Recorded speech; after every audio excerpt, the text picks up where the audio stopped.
pernah dengar cerita tentang seorang pangeran yang dibesarkan bersama seekor ayam jantan sakti? Kisah ini bukan sembarang dongeng, tapi sebuah legenda besar dari tanah Pasundan yang menceritakan asal-usul salah satu kerajaan terbesar di Nusantara dan juga sebuah sungai yang terkenal. Hari ini, kita akan menguak kisah epik Ciungwanara, sebuah cerita tentang pengkhianatan, takdir, dan pertarungan dua saudara yang membelah sebuah kerajaan. Legenda ini berasal dari Kerajaan Galuh di Jawa Barat dan dipercaya sebagai cikal bakal lahirnya Kerajaan Sunda.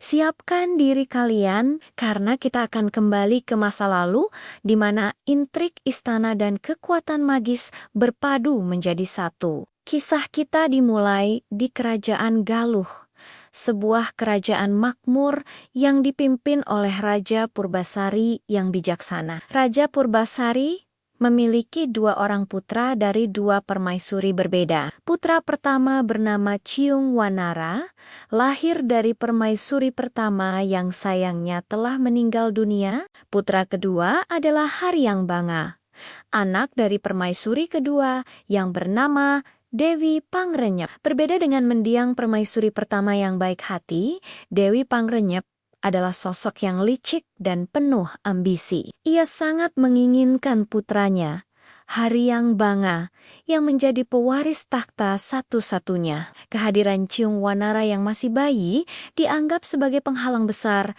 bagi rencananya. Maka Dewi Pangrenyep pun menyusun rencana jahat. Dengan bantuan pamannya yang juga menjabat sebagai patih kerajaan, Patih Purawesi, ia merencanakan pembunuhan terhadap bayi Ciungwanara. Bayi malang itu kemudian diserahkan kepada seorang abdi istana yang setia dengan perintah untuk membunuhnya di tengah hutan. Namun, saat melihat wajah bayi yang tak berdosa itu, sang abdi tidak tega. Hatinya luluh, ia tidak sanggup menjalankan perintah keji itu. Sebagai gantinya, ia membuat sebuah rencana untuk menyelamatkan sang pangeran. Ia meletakkan bayi Ciungwanara di dalam sebuah kandang ayam yang kokoh, lalu menghanyutkannya ke sungai. Untuk mengelabui sang ratu, ia menyembelih seekor hewan dan melumuri kain dengan darahnya. Seolah-olah itu adalah darah sang bayi. Kandang ayam yang hanyut itu akhirnya ditemukan oleh sepasang suami istri tua yang tinggal di sebuah desa di hilir sungai. Mereka sangat terkejut menemukan seorang bayi laki-laki yang tampan di dalamnya. Merasa iba dan menganggap ini adalah anugerah dari para dewa, mereka pun memutuskan untuk merawat bayi itu seperti anak mereka sendiri. Mereka memberinya nama Ciungwanara, yang berarti manusia kera, karena ditemukan dalam keadaan yang tidak biasa. Ciungwanara tumbuh menjadi seorang pemuda yang kuat, cerdas, dan tampan. Sejak kecil, ia memiliki seorang sahabat yang tak terpisahkan, yaitu seekor ayam jantan yang sangat istimewa. Ayam ini bukan ayam biasa, ia sangat cerdas, kuat, dan konon memiliki kesaktian. Menurut cerita,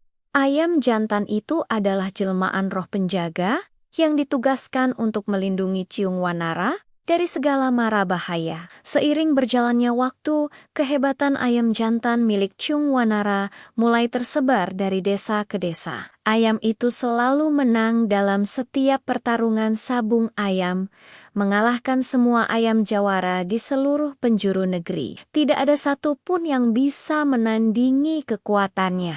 Kabar tentang ayam sabung yang tak terkalahkan ini akhirnya sampai ke telinga Raja Galuh. Saat itu, Raja Purbasari telah wafat dan tahta telah jatuh ke tangan Haryangbanga. Sesuai dengan keinginan ibunya, Dewi Pangrenyep, Haryangbanga yang kini menjadi raja, sangat sombong dan gemar berjudi, terutama sabung ayam. Mendengar berita tentang ayam sakti milik Ciungwanara, Ia merasa penasaran sekaligus tertantang. Ia pun memerintahkan pengawalnya untuk mengundang Ciung Wanara ke istana. Ciung Wanara dengan ditemani ayah angkatnya dan membawa ayam jantan kesayangannya, akhirnya tiba di alun-alun istana. Di hadapan seluruh rakyat Galuh, Raja Haryangbanga menantangnya.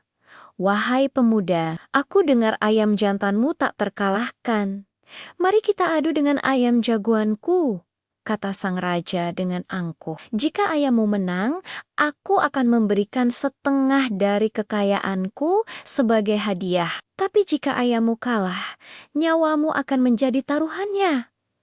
Ciung Wanara tanpa ragu menerima tantangan itu. Ia percaya pada kekuatan sahabatnya. Pertarungan sengit pun dimulai. Kedua ayam jago bertarung dengan gagah berani, saling serang dan mematuk. Sorak-sorai penonton bergemuruh, membuat suasana semakin tegang. Setelah pertarungan yang panjang dan melelahkan, ayam jantan milik Ciung Wanara berhasil memberikan patukan mematikan ke ayam milik raja.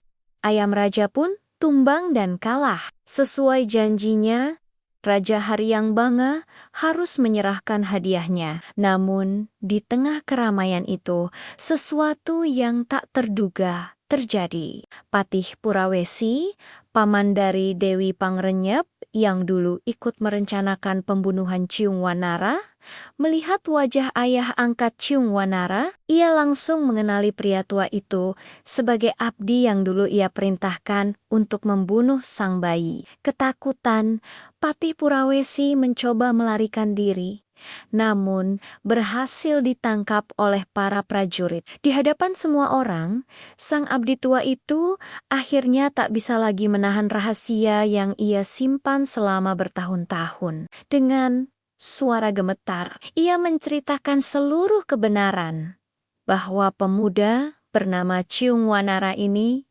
bukanlah pemuda desa biasa, melainkan putra kandung dari almarhum Raja Purbasari dan pewaris sah takhta kerajaan Galuh. Pengakuan itu sontak membuat seluruh istana gempar. Rakyat yang mendengar cerita itu terkejut dan marah atas pengkhianatan yang terjadi. Ciung Wanara, yang akhirnya mengetahui jati dirinya, menatap tajam ke arah Haryangbanga. Ia menuntut haknya atas takhta yang telah direbut secara licik. Haryangbanga yang merasa terancam dan malu menolak mentah-mentah. Pertarungan antara dua saudara yang telah terpisah oleh takdir ini pun tak terhindarkan. Keduanya adalah satria yang sama-sama sakti. Pertempuran mereka mengguncang seluruh kerajaan, menyebabkan kekacauan dan pertumpahan darah di antara para pendukung masing-masing. Melihat kehancuran yang terjadi, para sesepuh dan penasihat kerajaan merasa sangat prihatin. Mereka tidak ingin melihat kerajaan hancur karena perang saudara. Akhirnya, para sesepuh turun tangan. Mereka memohon kepada Ciung Wanara dan Haryangbanga untuk menghentikan pertarungan. "Hentikanlah pertumpahan darah ini, pangeran," kata salah seorang sesepuh. "Kalian adalah saudara. Jangan biarkan kerajaan ini hancur karena amarah." Setelah melalui perundingan yang panjang, keduanya akhirnya setuju untuk berdamai. Mereka memutuskan untuk membagi kerajaan Galuh menjadi dua bagian yang sama besar. Sebagai tanda perbatasan, mereka membuat sebuah garis di tanah yang membelah wilayah kerajaan. Menurut legenda, garis batas itu secara ajaib berubah menjadi aliran sungai yang besar dan deras. Sungai inilah yang hingga kini kita kenal dengan nama Sungai Citandui.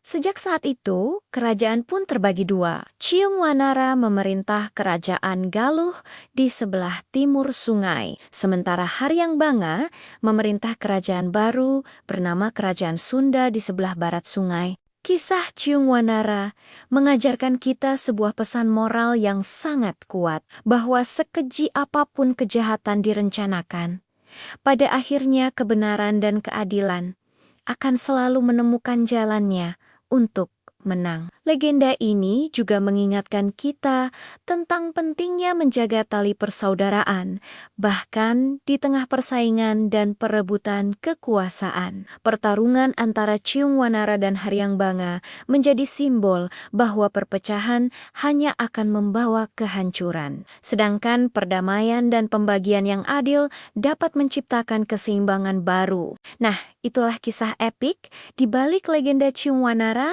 dan asal-usul Sungai Citandui. Bagaimana menurut kalian? Cerita rakyat dari daerah mana lagi yang ingin kalian dengar? Tulis di kolom komentar ya. Terima kasih sudah menonton. Jangan lupa like, share, dan subscribe channel ini untuk kisah-kisah menarik lainnya. Sampai